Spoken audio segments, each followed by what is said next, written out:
मंगलाचरण। मंगल में मंगल करण वीतराग विज्ञान, नमो तार जाते भये अरहंतादि महान। कर मंगल करहूँ महा ग्रंथ करण के काज, जाते मिले समाज सब पावे निज पद राज। इस भव तरु का मूल एक, जानौ मिथ्या भाव, ताको पर निर्मूल अब हरिये मोक्ष उपाय। इस भव तरु का मूल एक, जानौ मिथ्या भाव, ताको कर निर्मूल अब हरिये मोक्ष उपाय। आत्मज्ञान ही ज्ञान है, शेष सभी अज्ञान, विश्व शांति का मूल है वीतराग विज्ञान। वीतराग विज्ञान ही तीन लोक में सार, वीतराग विज्ञान का घर घर होए प्रसार। सम्यक दर्शन का विषय आज से अपनी जो चर्चा चलेगी, सम्यक दर्शन का विषय क्या है इस पे अपनी चर्चा चलेगी। सम्यक दर्शन के संदर्भ में अनेक तरह के शास्त्रों में भी कथन आते हैं और अलग अलग लोगों की अलग अलग प्रकार की धारणाएं भी हैं। उन सब की अपेक्षा ये विषय महत्वपूर्ण है कि सम्यक दर्शन वास्तव में प्रकट किसके आश्रय से होता है, सम्यक दर्शन की प्राप्त करने के लिए किसे लक्ष्य में लिया जाता है, ये यहाँ पे प्रकरण के अनुसार चर्चा चलेगी। देखिए, सम्यक दर्शन के विषय में मोक्ष पर्याय और द्रव्य अभेद है। पहले नंबर पर तो ये कहते हैं कि जो सम्यक दर्शन का विषय है उसमें मोक्ष पर्याय और द्रव्य अभेद है। माने पर्याय का और द्रव्य का भेद नहीं है। ख्याल में आया? पर्याय अलग है, द्रव्य अलग है, ऐसा भेद नहीं करता सम्यक दर्शन। सम्यक दर्शन में पर्याय और द्रव्य का भेद नहीं है, बस मैं हूँ, मेरी सत्ता है, मैं त्रिकाली ध्रुव हूँ, ये सब पर्याय है, ये विकार है, ये गुण है, ये सब श्रद्धा को इससे कोई लेना देना नहीं है। श्रद्धा का काम तो अभेद, अखंड, परिपूर्ण, त्रिकाली, शुद्ध द्रव्य में अपनापन करने का नाम है। उसका विषय भी कहते हैं मोक्ष पर्याय और द्रव्य अभेद है। परिपूर्ण द्रव्य ही सम्यक दर्शन के मान्य है, एवं बंध मोक्ष सम्यक दर्शन को मान्य नहीं है। बंध मोक्ष की पर्याय साधक दशा का भंग वेद आदि सभी को सम्यक ज्ञान जानता है। ये चर्चा इतनी महत्वपूर्ण है, इतनी समझने लायक है कि अगर हमें वास्तव में समझ लो, ये 2, 4, 6 दिन के 8 दिन के प्रवचनों में अगर ये क्लियरिटी बन जाए कि श्रद्धा मतलब क्या और ज्ञान मतलब क्या, ये बात अगर हमें समझ में आ जाए, ये बात हमें समझ में आ जाए श्रद्धा कैसे काम करती है और ज्ञान कैसे काम करता है, तो मैं यहाँ तक समझता हूँ कि बहुत कुछ आपको वस्तु स्वरूप की क्लियरिटी हो सकती है। और ये विषय आपको समझ लो सम्यक दर्शन में भी सहायक हो सकता है, अगर आप जरा सा इस बात को समझोगे कि क्या कहना चाहते हैं। बहुत गजब की बात है। देखो क्या कहते हैं, परिपूर्ण द्रव्य ही सम्यक दर्शन को मान्य है। एक बात, पहले नंबर पर परिपूर्ण द्रव्य होना चाहिए सम्यक दर्शन के लिए। श्रद्धा कहती है कि हमें खंड खंड बात नहीं, अखंड द्रव्य, ठीक है ना। मैं परिपूर्ण वर्तमान में द्रव्य हूँ। द्रव्य हूँ कहो, त्रिकाली ध्रुव कहो, आत्मा कहो, शुद्धात्मा कहो, ज्ञायक कहो, परमात्मा कहो, भगवान आत्मा कहो, सब पर्यायवाची ही समझना। ख्याल में आया। मैं परिपूर्ण अखंड त्रिकाली ध्रुव हूँ, ये बात जिस जीव को स्वीकार हो वो जीव समझ लो कि सम्यक दर्शन की बात सोच सकता है। वो ऐसा विचार कर सकता है कि हाँ मुझे सम्यक दर्शन हो सकता है। जिस जीव को भगवान आत्मा स्वीकार नहीं है अथवा स्वीकार है तो ऐसा है कि भाई हम हैं तो आत्मा, लेकिन अभी अपूर्ण आत्मा है, अभी अशुद्ध आत्मा है, अभी रागी देशी आत्मा है, अभी संसारी आत्मा है, अभी मनुष्य आत्मा है। अगर वो अपने को ऐसा मानता है तो वो 1000 करोड़ उपाय करे, श्री गुरु कहते हैं उसे सम्यक दर्शन नहीं हो सकता। अब आप ये बात स्वयं से देखो। श्रद्धा, दुनिया में भी जो श्रद्धा होती है वो अधूरी होती है कि परिपूर्ण होती है, जिस पर भी होती है। देखो ऐसा नहीं होता। विश्वास और श्रद्धा में यही तो अंतर है। हमें आप पे थोड़ा थोड़ा विश्वास भी है, थोड़ा थोड़ा संदेह भी है। विश्वास अलग चीज है। विश्वास समझ लो एक प्रकार का ज्ञान का ही हिस्सा है। श्रद्धा है समर्पण भाव। श्रद्धा क्या है? समर्पण। श्रद्धा जैसे देखो श्रद्धा कैसी होती है। श्रद्धा ऐसे होती है कि एक लड़का लड़की की शादी हो रही है। अब आज का मॉडर्न जमाना है, समझ लो आज की अपन थोड़ी सी उस समय की बात कर लो। जब लड़का की फोटो आई लड़की के पास, ठीक है, तब तो पूरा उसका चेहरा देख रही है, सुंदर है नहीं है कैसा, सब सब समझ रही है। ठीक है। और एक बार रिश्ता हो गया, शादी हो गई, 7 फेरे पड़ गए, ससुराल चली गई। अब वो पति बिल्कुल परिपूर्णता स्वीकार है, चाहे फिर उसका रंग सांवला हो, चाहे वो काम करता हो, चाहे वो उसकी कोई गंदी आदत हो, शराब। अब बस मेरा पति तो ये है कि नहीं, इसमें कमियां बहुत हैं तो कितनी ही कमी हो, अब ये सर्वस्व मेरा है। ये देखो ये कहलाती श्रद्धा। और अगर वो उस पति में कमी कमी ढूंढती रहे, इसमें ये कमी है, मेरा पति ऐसा होता तो अच्छा रहता है, ऐसा हो, बस वो समझ ला वो स्त्री को अब रहना तो वही है और सुखी नहीं हो पाएगी जीवन में। सुखी होने का उपाय क्या है कि भाई जैसा है स्वीकार है, परिपूर्णता। तो श्रद्धा में आधा अधूरापन नहीं चलता। जैसे हमें पर द्रव्यों की श्रद्धा है तो पूरी पूरी है, आधी अधूरी नहीं।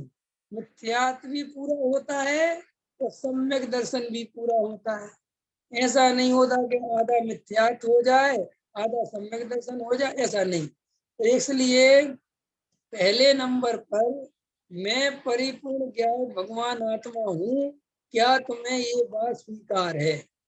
अभी सिर्फ स्वीकार इसलिए करा रहे हैं कि पहले नंबर पे अगर स्वीकार हो तो फिर भगवान आत्मा के अनुभव की बात करेंगे, फिर उस काली ध्रुव के चिंतन विचार की बात करेंगे। जब पहली नजर में ही तुम्हें अस्वीकार है तो फिर आगे रिश्ता कैसे हो सकता है? जैसे लड़की ने अथवा लड़के ने फोटो ही से लड़की रिजेक्ट कर दी, फोटो ही से लड़का रिजेक्ट कर दिया, तो आगे कौन बात करेगा? तो ऐसे ही पहले नंबर पर जीव को ये स्वीकार होना चाहिए। और उसके पहले एक बात और स्वीकार होना चाहिए कि संसार में सुख नहीं दिखना चाहिए, संसार से ऊब चुका होना चाहिए। संसार में उसे बात ज्ञान में आ जानी चाहिए कि संसार में कोई उपाय नहीं है सुखी होने। देखो मैं तुमसे ये बात इसलिए कहता हूँ कि अगर तुम्हें संसार में सुख दिखता है, विषय भोगों में सुख दिखता है, तो तुम आत्मा का वो पुरुषार्थ नहीं कर पाओगे जो पुरुषार्थ आत्मा की प्राप्ति के लिए करना चाहिए। ख्याल में है कि नहीं आया? क्यों? एक कहावत है ना कि अभी अंदर तो बाहर में सुख दिख रहा है, अब आत्मा की बात सुनता भी तो मरे मरे मन से सुनते हैं, है ना। अति उत्साह पूर्वक क्यों नहीं सुनी जाती? क्योंकि यहाँ प्रयोजन की सिद्धि दिखाई नहीं देती। व्यापार आदि की बात हो, लेन देन की बात हो, मकान लिखा पढ़ी की काम हो, तो कितनी सावधानी रखता है, कितना विचार करता है, कितना ध्यान पूर्वक सुनता है। डॉक्टर के पास जाए, है ना, तो वहां पर एक एक बात बहुत ध्यान से सुनता है। स्वाध्याय में इतने ध्यान से क्यों नहीं सुनते? स्वाध्याय में इतना ज्यादा उपयोग क्यों नहीं लगता?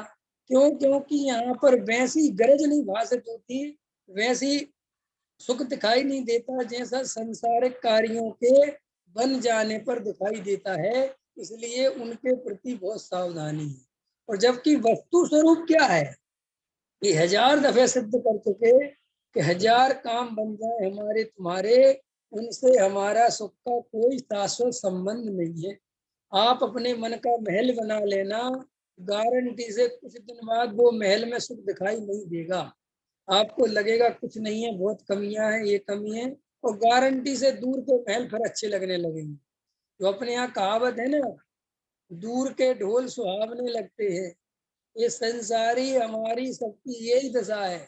हमेशा सुख हमें अपने पास नहीं दिखता, हमारे पास जो है उसमें नहीं दिखता। हमारे पास जो नहीं है, हमसे जो दूर है, उसमें हमें सुख दिखाई देता है। और यही संसार में घूमने का कारण है। दिनेश जी, समझ में आ रहा कि नहीं आ रहा? यही हमारे घूमने का कारण है कि कल्पना कह रही है कि 10 लाख रुपए में क्या होता है, 10 करोड़ हो तो मजा आ जाए। अब 10 करोड़ होते ही फिर कल्पना कहेगी 10 करोड़ में क्या होता है, 10 अरब हो तो मजा आ जाए। ये तो हमारी हालत है। देखो, कल मैं रात में विचार कर रहा था कि हमें इस रंग रूप की शरीर की इतनी चिंता होती है। विचार करो, क्या मैं शरीर हूँ? इस शरीर के रंग रूप की इतनी चिंता मुझे करनी चाहिए? क्या ये मेरा असली रूप है? क्या ये मेरी असली वस्तु है? ये तो मेरा पर है ही नहीं स्वरूप। मैं इतनी चिंता क्यों कर रहा हूँ? है, इतना पागल क्यों हो रहा हूँ? तो वहां से मुंह ढीला पड़े। ऐसे ही धन की चिंता सता रही हो तो विचार करो कि ये धन क्या मुझे सुखी कर सकता है? क्या ये मेरे को सदाकाल सुखी बना के रख सकता है? स्त्री, पुत्र, कुटुंब, परिवार, जो भी आपको जहां जहां भी आपका उपयोग भटकता हो, बहुत आसक्ति हो, वहां आसक्ति तोड़ने का उपाय है कि वह विचार करो कि हाँ, मुझे मिलेगा क्या? ये मैं क्यों समझा रहा हूँ? ये मैं इसलिए समझा रहा हूँ कि हम सम्यक दर्शन के लिए तैयार कैसे होंगे। मुझे आत्मा का अनुभव करना है। मुझे तत्व विचार, बहुत से लोग कहते हैं हमारा तत्व विचार में मन नहीं लगता, हमारा स्वाध्याय में मन नहीं लगता, आत्मानुभूति में उपयोग नहीं लगता। तो उनसे आचार्य भगवान प्रश्न करते हैं कि तुम्हारा संसारिक कार्यों में, विषय भोगों में इतना मन क्यों लगता है? कि साहब वहां पर हमें सुख होगा ऐसा जसता है, और तत्व विचार करने से, भेद विज्ञान करने से सुख होगा ऐसा नहीं जसता। देखो, महा अज्ञानियों को भक्तांबर याद हो गया है सुनील जी, है संस्कृत वाला। मुझे एक काव्य भी याद नहीं है, ख्याल में है कि नहीं है? और अधिकतर अपने मोक्षों को ज्यादातर याद नहीं है। अब ये बात समझ में नहीं आती, बिहारियों को बहुत याद है भक्तांबर, हमें क्यों नहीं उतरा? क्योंकि हमारा वो रस खत्म हो गया। इस भक्तांबर के पढ़ने से कोई सुख दुख का संबंध है, या कोई लौकिक काम बनते हैं, या कोई, तो हमें उसका रस भी नहीं रहा। अब वे बेचारे रोज पढ़ते हैं, किस भाग्य से पढ़ते हैं, है कि हमारा इसको पढ़ेंगे तो दुख दूर हो जाएगा। एक वो, अभी तो मोक्षों को तो याद भी है नहीं है, पहले पहले तो हमें भी हम सुनाते थे, पुरानी बातें सुनाते, अभी की तो कुछ है नहीं। हम जब गांव में रहते थे तो मंदिर जाते थे शाम के टाइम, तो हमेशा कुछ पढ़े चाहे नहीं पढ़े, पारसनाथ चालीसा पढ़े। समझ में आए कि नहीं आया? ये पढ़ते कि नहीं पढ़ते? क्यों? कि भाई पारसनाथ जो उसमें साफ साफ लिखा है, तो 40 दिन पढ़ोगे तो सब सुख दुख हो जाएगा, बढ़िया सुख ही सुख हो जाएगा, दुख मिट जाएंगे। तो अब एक तो इस अभिप्राय से देखो कितना मन लगता है व्यवहारिक जीवों को। लोग महाराजों के पीछे इतने दौड़ लगाते हैं, ये सम्यक दर्शन मिल रहा हो, लेकिन सम्यक दर्शन मिलने लगे तो कोई महाराज के पास नहीं जाए। महाराज के पास तो अधिकतर लोग इसलिए जाते हैं कि इनका आशीर्वाद मिल जाए, इनके चरण हमारे घर में पड़ जाए। आहार कराने की दो दो पड़ी रहती लोगों की। आओ आओ बड़े, सुनो, उनमें भेद करके बैठे रहते, बड़े महाराज, छोटे महाराज, मंझले महाराज, संजले महाराज, गंजले महाराज, हल्के महाराज, ऐसे भेद चलते रहते कि नहीं? और बड़े महाराज के अगर हमारे चरण पड़ जाए तो हमारा घर परम पवित्र हो जाए। और परम पवित्र का मतलब क्या है? क्या मतलब है परम पवित्र? है, परम पवित्र का मतलब ये है कि बस हमारे पास रुपया पैसा मकान दुकान बढ़ जाएगा, ये परम पवित्र का अर्थ है। इसलिए जो जिनका नाम नहीं है उन महाराजों को हार कराने में रस नहीं आता। तो ये सब अज्ञान जीव को कहीं ना कहीं धर्म के नाम पर भी वो लौकिक चाह ही बनी रहती है। अंतर समझ में आया? तो आचार्य कहते हैं कि जो लोग ऐसा आरोप लगाते हैं ना कि साहब इनसे ज्यादा तो पूजा पाठ ये करते वो करते, बात ये नहीं है। पूजा पाठ दो तरीके फिर होती है, एक तो अज्ञान के कारण होती है और एक सम्यक दृष्टि को होती है। समझ में आया कि नहीं आया? अब बीच वाला करे क्या? बीच वाले को ना तो भी आत्मा ही का सुख समझ में आ रहा है पूरी तरह, और बाहर का सुख समझ में आ गया कि भगवान कुछ लेते देते नहीं अंतर समझ में आया? अब वो दोनों ही तरफ से चलती है ना बात। तो आचार्य कहते हैं कि भाई तुम्हें पहले संसार का रस खत्म चाहिए माने ये तुम्हारे निर्णय में आना चाहिए, वो आनी चाहिए कि कब तक ये जीवन में चलता रहेगा, कब तक ये सुख की तलाश करता रहूंगा, ये सुखी होने का कोई उपाय नहीं है। अब तुम्हारा भाग्य इतना अच्छा है कि अगर तुम ये उपाय विचार करोगे तो तुम्हारे दूसरे हाथ में आत्मा रखा हुआ है। अंतर समझ में आया? जैसे इस हाथ में अपने पास रत्न त्रिकाली ध्रुव है और इस हाथ में संसार के विषय भोग हैं। अपन बार बार इसी हाथ को खोल के देखते रहते हैं क्योंकि अपन को इसी में मजा आ रहा है। अब जो दूसरे बेचारे प्योर अज्ञानी जीव हैं उनके पास तो हाथ ही एक है, उनके पास दूसरा त्रिकाली ध्रुव तो है नहीं। अपने पास तो शुद्ध आत्मा है कि नहीं विवेक जी, पंकज जी, है कि नहीं? अपने पास है ना। लेकिन अपन की गड़बड़ क्या चल रही है कि होते हुए भी खोल के नहीं देख पा रहे हैं। खोल के क्यों नहीं देख पा रहे हैं? क्योंकि अभी उपयोग यहाँ अटका पड़ा हुआ है, अभी यहाँ दिख रहा है। तो अब जिनके पास बेचारों के पास कुछ नहीं है उनकी तो बात नहीं करते। आचार्य कहते हैं, कल ही मैंने कहा था, गुरुदेव सुना रहे थे कि भाई तू बहुत भाग्यशाली है कि तेरे को इस काल में शुद्ध आत्मा की बात सुनने समझने का अवसर मिल गया और तुझे शुद्ध आत्मा सुनने में मजा आने लगा, तुझे उसकी बातें अच्छी लगने लगी। ये बहुत अच्छी होनहार है तेरी। अब गुरुदेव कहते हैं कि बस जरा सा धक्का और देना है, तेरे को सम्यक दर्शन हो जाएगा। अब वो धक्का क्यों नहीं लग पा रहा है? प्रश्न ये है कि वो जरा सा धक्का क्यों नहीं लग पा रहा है? वो धक्का इसलिए नहीं लग पा रहा है कि अभी कहीं ना कहीं ये मान्यता नहीं छूट रही है कि संसार में किसी भी उपाय में सुख नहीं है। अंतर समझ में है? बस ये बात अगर हमें क्लियर हो जाए तो कोई संसार में सुख दुख नहीं है, चाहे कोई, तो बस अपने आप आत्मा में धक्का लग जाएगा। देखो, जब बाहर में कुछ देखने के लिए नहीं बचेगा तो लौट के कहाँ आएगा तुम्हारा उपयोग? बताओ, अपने आप अंदर आएगा कि नहीं आएगा? जैसे दुनिया में अपन सब और भटक भटक आते हैं और फिर लौट के कहाँ आते हैं? घूम फिर के अपने घर में आते कि नहीं आते? जैसे आचार्य कहते हैं, अगर इस जीव को ये बात समझ में आ जाए कि बाहर कहीं कोई सुख है ही नहीं, तो ये उपयोग अपने आप जो बाहर भटक रहा है, सुख के नाम पे तो भटक रहा है। सुख मिलेगा, सुख मिलेगा, सुख मिलेगा, सुख मिलेगा। कभी पांच इंद्रियों के विषय भोगों में सुख मिलेगा, कभी धन में सुख मिलेगा, कभी संयोगों में सुख मिलेगा, कभी कहीं सुख, ऐसे भटकता रहता है बेचारा। आचार्य कहते हैं, जरा सी बात इस उपयोग में ज्ञान में ये समझानी है कि भाई संसार में संयोगों में तेरा सुख नहीं है, वो तेरे से भिन्न द्रव्य है और एक द्रव्य दूसरे द्रव्य को सुखी दुखी नहीं कर सकता। कोई भी पर पदार्थ तुम्हें सुख दे दे ऐसा वस्तु का स्वरूप ही नहीं है। भाई ये बात समझ में, ये बात खत्म हो गई। इतनी सी बात तो समझनी है? एक व्यक्ति पानी में से पानी पिलो रहा है घी निकालने के लिए, एक व्यक्ति रेत रेत को पिलो रहा है घी तेल निकालने के लिए। अब मुझे बताओ, उस व्यक्ति को वो जो रेत में से तेल निकालने की सोच रहा है, पंकज जी, क्या उपाय है उसको वहां से बचाने? क्या करें? हैं? क्या करें बताओ? उठा के ले आए उसको, पकड़ के वहां से रेत के ढेर के यहाँ से, हैं? एक कमरे में बंद कर दें? हैं? नहीं समझ में आया? अरे रेत बहुत खराब है, तेरी आंखों में चली जाएगी, इसको छोड़ दे, ये कर दे, वो कर दे, ये समझाएं? हैं? इतनी मेहनत क्यों कर रहा है, छोड़, ये समझाएं? कि बस ये समझ में आ जाए कि रेत में से तेल निकलता नहीं। सारभूत बात क्या है बोलो संजय जी, बताओ। तेल में से रेत निकलता है, रेत में से तेल निकलता है कि नहीं निकलता? नहीं निकलता। पक्का? निकलता है? नहीं निकलता। कैसे पता? निकाल के देखा है? निकाल के नहीं देखा? कि भाई निकाल के देखने की जरूरत नहीं, दूसरों का देख के उसका स्वरूप ही समझ में आता कि है ही नहीं तो निकलेगा कहाँ से। देखो लोक में अपन कितने होशियार हैं। आचार्य कहते हैं ऐसे ही विषय भोगों में समझ में नहीं आता कि सुख नहीं है। ऐसा यहाँ समझ में नहीं आता कि धन से कोई सुखी नहीं होता। अरे अगर धन से कोई सुखी होता, नहीं समझ में आया? धन से कोई अगर जीव सुखी होता तो ये जितने धनवान लोग हैं ये तो परम सुख को प्राप्त हो गए होते। लेकिन ये बेचारे अस्पतालों में सड़ रहे हैं, मर रहे हैं, इनके स्वर्गवास की खबरें आती हैं।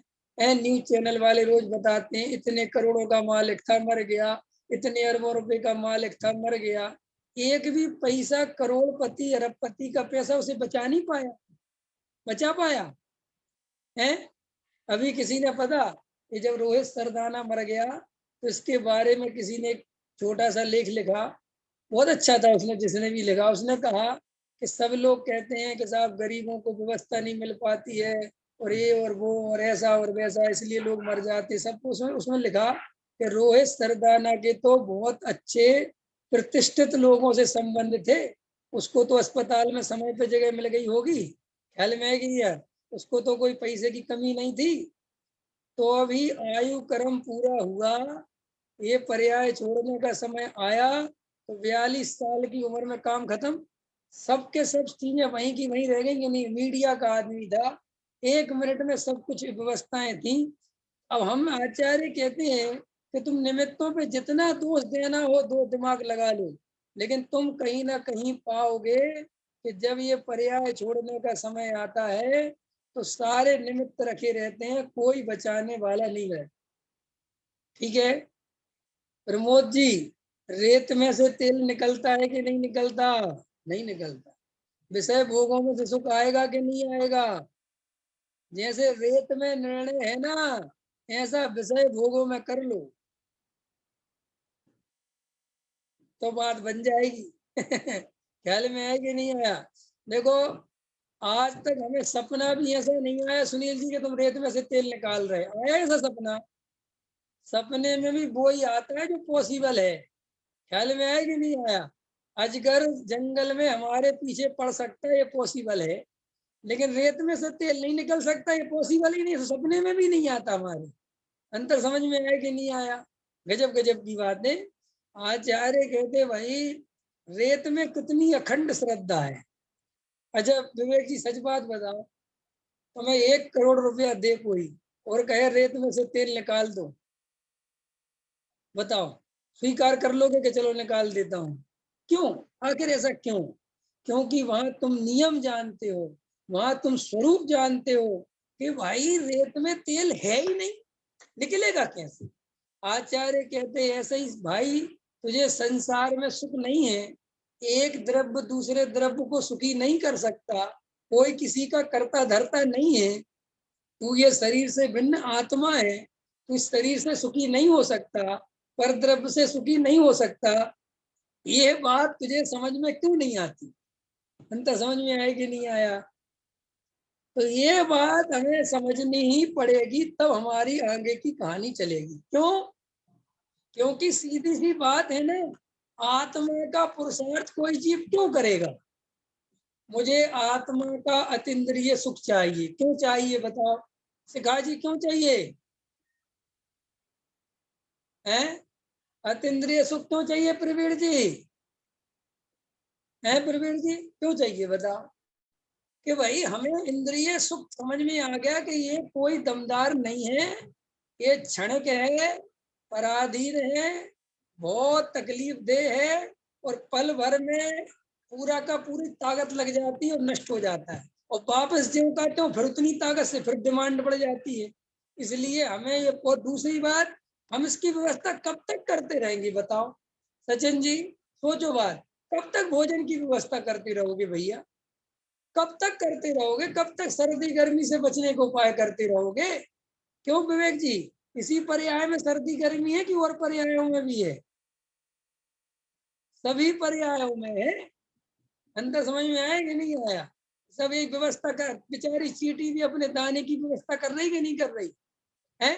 लगे हैं बेचारे है, कोई भी पैर रख के मार डालता है, फिर दूसरी, फिर अवस्था, फिर अवस्था, फिर जन्म, फिर मरण, फिर जन्म। आचार्य कहते तुम समझ में नहीं आता कि क्या कर रहे हैं भैया, कि क्या उपाय है सुखी होने का है? मेरा बेटा बेटी, मेरे बेटा, रे तुम्हारे बेटा बेटी जिनके 5-5 लड़के थे बढ़िया, कितने, युधिष्ठिर, अर्जुन, भीम, एक से एक बढ़िया से बढ़िया, वे अपनी मताई को सुखी नहीं कर पाए। ख्याल में आए कि नहीं आया? किसकी बात करते हो तुम? एक से एक बढ़िया से बढ़िया 100 पुत्र, अरे कौन किसको सुखी करे भाई? ये वस्तु का स्वरूप ऐसा है। आचार्य कहते हैं श्री कृष्ण ने, अर्ध चक्रवर्ती है श्री कृष्ण, बलभद्र इतने ताकतवर, वे अपने माँ बाप को उस द्वारका से बाहर नहीं ले जा पाए। ये सच्चाई है कि नहीं है? इतने बलशाली, इतने ताकतवर, वे अपने माँ बाप को उस द्वारका से बाहर नहीं ले जा पाए। बोलो। और हम अपने आप को इतना चतुर समझते हैं कि हम अपने बेटे को सुखी कर देंगे, अपनी पत्नी को सुखी कर देंगे, अपने माँ बाप को सुखी कर देंगे, अपने पूरे खानदान को सुखी कर देंगे, समाज को सुखी कर देंगे। आचार्य कहते ये बात समझो भाई, कोई किसी को सुखी नहीं कर सकता, एक बात, और कोई किसी को सुखी करना छोड़ दे तो सब सुखी हो जाए, दूसरी बात। अंदर समझ में आया? दुख क्यों है? मैंने बताया था ना, दुख क्यों है कि सब एक दूसरे को सुखी करने में लगे हुए हैं, और कोई सुखी किसी को कर नहीं सकता, इसलिए दुखी है। सीधा गलत है कि नहीं? रेत में से तेल निकालने वाला सुखी होगा कि दुखी? दुखी। और सुखी होना है तो क्या करे कि भाई रेत में से तेल निकालना छोड़ दे, बात खत्म हो गई, घर में शांति से बैठ जा, इसमें तेल है ही नहीं। ऐसे ही आचार्य कहते हैं कोई किसी को सुखी करने की मत सोचो, सब अपने अपने को आत्मा देखो, ज्ञायक स्वरूप अनुभव करो, बस सब जीव सुखी हैं, सुख से ही बने हुए हैं, सुख का कोई बाहर में कारण मौजूद नहीं है, सब अपना अपना सुख लेके चल रहे हैं। चल रहे कि नहीं चल रहे? बोलो। जैसे लोक में अपना अपना टिफिन सब लेके चलते हैं, अपनी अपनी व्यवस्था सब लेके चलते हैं, ऐसे ही प्रत्येक द्रव्य, 6 द्रव्य सब अपने आप में परिपूर्ण है, सब गुण संपन्न है, शक्ति संपन्न है, कोई किसी के अधीन नहीं है, किसी को किसी की आवश्यकता नहीं है, ना मुझे किसी की आवश्यकता है और ना मेरी किसी को आवश्यकता है। अंतर समझ में आया कि नहीं आया? ये गजब का स्वरूप। ये निर्णय बनेगा तो आचार्य कहते तुम आगे बढ़ोगे, फिर तुम प्रश्न करोगे कि मुझे वो शुद्धात्मा के दर्शन करना है, कि क्यों करना है? क्योंकि मुझे ये समझ में आ गया कि ये शरीर, ये संयोग, ये रागादि परिणाम, ये नश्वर हैं, क्षणभंगुर हैं, नाशवान हैं, इनके भरोसे मैं नहीं रह सकता, और ये मेरे से न्यारे हैं। अंदर समझ में आया कि नहीं आया? ख्याल में आ गई ना बात? हमें अपनी वस्तु चाहिए। कैसी वस्तु चाहिए? जो शाश्वत हो, सदा रहने वाली हो, जो परद्रव्य से कोई संबंध नहीं हो और अपने आप में परिपूर्ण हो। ठीक? तो देखो क्या कहते हैं, बंध पर्याय, बंध मोक्ष की पर्याय साधक दशा का, अब देखो अभी थोड़े ना, परिपूर्ण द्रव्य ही सम्यक दर्शन को मान्य, इसके आगे बंध मोक्ष सम्यक दर्शन को मान्य नहीं है। बंध मोक्ष सम्यक दर्शन को मान्य नहीं है। बात है सम्यक दर्शन की जो पर्याय है, जो सम्यक दर्शन है, वो बंध और मोक्ष की तरफ नहीं देखता। इसकी तरफ नहीं देखता कि आत्मा बंधा हुआ है अथवा आत्मा मुक्त है, वो इस तरफ ध्यान नहीं देता, वो पर्याय की तरफ ध्यान नहीं देता। ये बंध और मुक्त किसकी अवस्था है? द्रव्य की के पर्याय की? पंकज जी बोलो बोलो, किसकी है सुनीता जी? ये बंध और मोक्ष किस में होता है? पर्याय में होता है, ये अपने चैतन्य स्वभाव में होता है, पर्याय में होता है।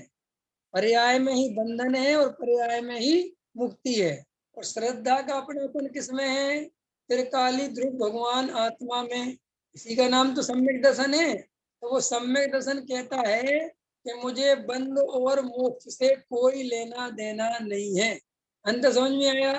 मोह राग देश की पर्याय हो तो, और शुद्ध वीतराग की पर्याय हो तो। मेरे को उन दोनों पर्यायों से कोई लेना देना नहीं है। क्यों नहीं है? क्योंकि मेरा पर्याय में अपनापन नहीं, मैं तो त्रिकाली ध्रुव हूँ। त्रिवेणी जी, ये बात समझ में आई कि नहीं आई? वीतरागता की पर्याय तो अच्छी है ना, है? वीतरागता की पर्याय, जो लोग मुझसे कहते हैं ना वीतरागता की पर्याय अच्छी है, मैं उनसे हमेशा कहता हूँ आ तो जान दो पहले। समझ में आया कि नहीं आया? मैं कहता हूँ आ तो जाने दो वीतराग की पर्याय, और उसकी बात कर लेंगे। अभी तो मोह राग देश की पर्याय हैं, और ये मेरा स्वरूप नहीं है। तुम अपने स्वरूप में रमोगे, अपने चैतन्य की श्रद्धा करोगे, तो जो वीतराग दशा प्रकट होगी वो इसी के बल से प्रकट होगी कि तुम पर्याय में अहम पना नहीं करोगे तो। और अगर पर्याय में अहम पना करोगे कि ये मैं हूँ, या ये मेरी है, या मेरी ये पर्याय बढ़िया है, अगर ये अहम पना करोगे तो राग द्वेष खड़े होंगे, वीतरागता खड़ी नहीं होगी। ख्याल में आया ना सुनील जी? तो पर्याय मात्र से भेद ज्ञान चाहिए।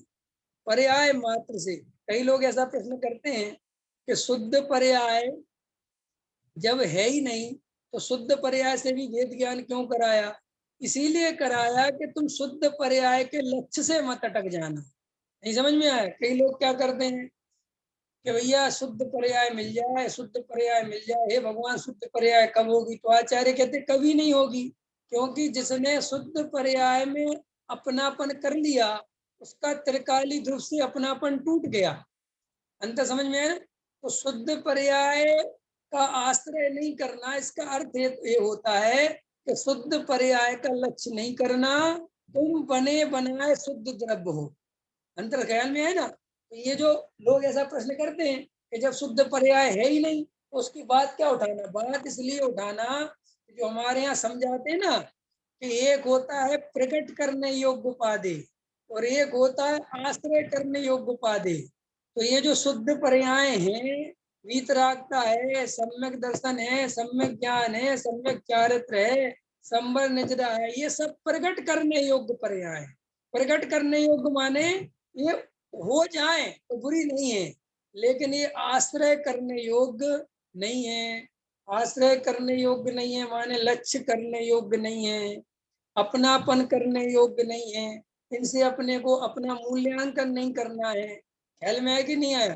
पर्याय मात्र से भेद ज्ञान का अर्थ होता है कि ना मैं शुद्ध पर्याय हूँ और ना मैं अशुद्ध पर्याय हूँ, मैं तो पर्यायों से भिन्न अभेद अखंड त्रिकाली ध्रुव ज्ञायक भगवान आत्मा हूँ। ये निर्णय चाहिए। अंदर समझ में आया? ख्याल में आ रहा कि नहीं आ रहा विवेक जी? अब देखो पढ़ते हैं थोड़ा। बंध मोक्ष की पर्याय साधक दशा का भंग वेद आदि सभी को। अब ये बहुत इंपॉर्टेंट बात थी कि साहब आपने ये सब समझाया श्रद्धा के संबंध में, लेकिन ये बंध मोक्ष की पर्याय हैं तो, साधक दशा है तो, ये सब हो तो रहा है। तो वो तो कितनी बढ़िया बात कही कि ये सारा काम सम्यक ज्ञान के खाते में डाल देना। किसके खाते में डाल देना? सम्यक ज्ञान के माने सम्यक ज्ञान के खाते में डाल देना माने इन सब का जानना ज्ञान में होता रहता है कि ये पर्याय शुद्ध है, ये पर्याय अशुद्ध है, ये राग आ गया, ये भेद आ गया, ये गुण भेद के विकल्प आ गए। ये सारा काम सम्यक ज्ञान जानता रहता है। श्रद्धा तो अपनापन करके बैठी रहती है। जैसे लोक में भी यही है, हमारी श्रद्धा कहीं अपनी काम करती रहती है और हम विकल्प कई तरह के करते रहते कि नहीं करते रहते? बोलो। हमारे विकल्पों को सब जानता कौन है? सारा ज्ञान जानता रहता है, और श्रद्धा का कोई डिस्टरबेंस नहीं होता होता है? नहीं समझ में आया? जैसे पत्नी अपने पति में अपनापन करके बैठी रहती है और वो माँ के वालों से ही बात करती रहती है, दुनिया भर के अपने ससुराल वालों से बात करती रहती है, सबके अच्छे बुरे जानती रहती है, सब कुछ करती रहती है, और सब कुछ है, अपने पति के भी समझ लो अच्छा बुरा जानती है, तो अभी उसका अपनापन कहाँ रहता है? संजय भैया कहाँ रहता है? संजय भैया समझ में नहीं आ रहा, बोर हो रहे? आ रहा है कि नहीं आ रहा है? अभी थोड़ा ऐसा विषय चल रहा है कि हो सकता है आपको थोड़ा सा लग रहा हो कि यार भैया हमें समझ पता नहीं क्या हो रहा है, लेकिन यही असली विषय है, बाकी सब नकली है। ख्याल में बे तो बाकी तो बत्ते सा है जो है मिठाई तो यही है, काम तो इसी में है, इसी से सम्यक दर्शन होता है, असली पूंजी यही है। असली काम ये समझना है सबको। देखो भैया, आप लोगों की बातें ऐसा लगते हो कि बार बार वही बातें तो हैं, बार बार वही बातें तो हैं, तो ये मेरी तो गलती है नहीं। ये तो तुम जितने भी ज्ञानी हुए उनसे जाके पूछो कि भाई बार बार वही वही बातें क्यों करते हैं।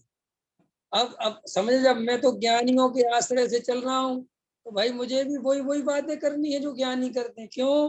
कि ज्ञानियों ने भी उसी शुद्धात्मा को जाना, मैंने भी उसी को जाना, और आगे भी जो जानेगा वो उसी को जानेगा, और सम्यक दर्शन उसी के आश्रय से होगा, और कोई दूसरा उपाय नहीं।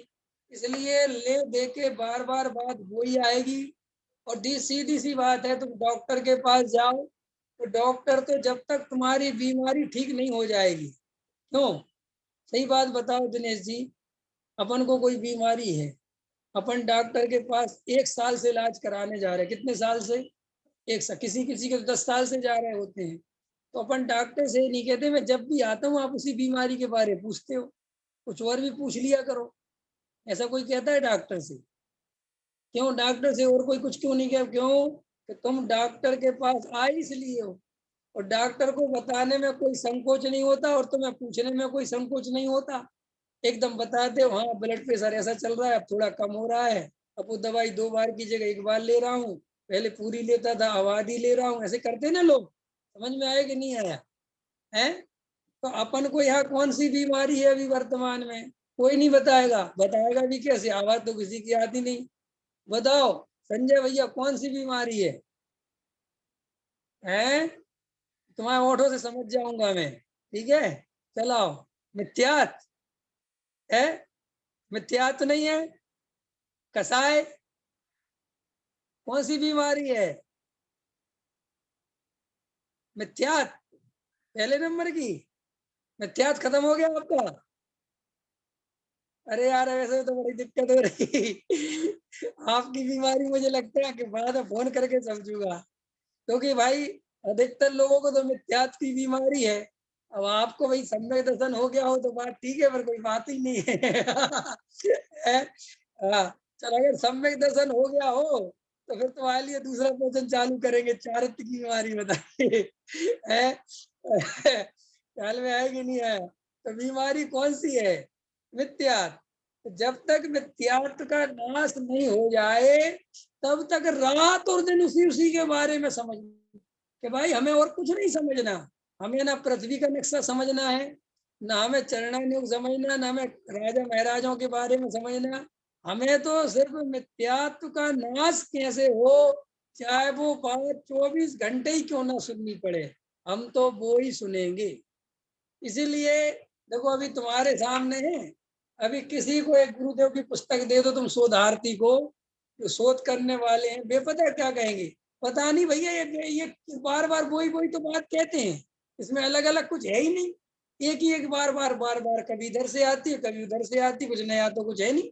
चाहे कितने ही पेज पलट के देख लो, वही त्रिकाली ध्रुव भगवान आत्मा, वही पर्यायों से रहित, बंद पर्याय से रहित, वही रागादि से रहित शुद्धात्मा, जड़ की क्रिया में धर्म नति, यही आता है।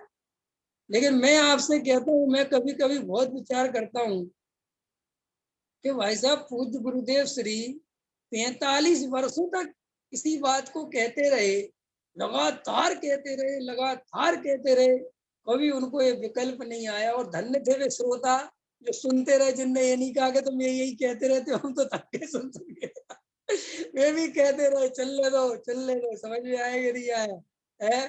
भैया ये बात मुझे इतना गजब लगती है गुरुदेव की, कि गुरुदेव इतिहास में एक ऐसे पुरुष तो जरूर हैं जिनने कभी विषय नहीं बदला, एक ही विषय चलाया। कौन सा? मिथ्यात्व के नाश करने की विधि, और कोई दूसरा विषय नहीं चलाया प्रवीण जी, समझ गए? और किसी से कोई, उनने अगर चरणान योग भी बोला तो उसमें भी यही बोलते रहो कि मिथ्यात्व का नाश कर, तब चरणान योग आएगा। समझ में आया कि नहीं आया? ये नहीं बोला कि चरणों का पालन कर तो मिथ्यात्व नाश हो जाएगा, उसमें भी क्या बोला, मिथ्यात्व का नाश करे बिना ये दशा नहीं होती, ये बात नहीं होती। ऐसा व्यवहार सम्यक दृष्टि के जब ही होता है जब सम्यक दर्शन होता है। ये गजब गजब। तो देखो भाई, साधक दशा का ये सारी बात इसमें इंपॉर्टेंट ही निकल के बतानी थी कि ये ज्ञान में विकल्प चलते रहे, श्रद्धा में खंडपना नहीं होना चाहिए। श्रद्धा तो अखंड ध्रुव ज्ञायक की होनी चाहिए। और देखो तुम्हारे जैसे प्रयोग करना, अपनी कसायों को देखना, ये तो प्रयोग करता रहता हूँ तो बताता रहता हूँ।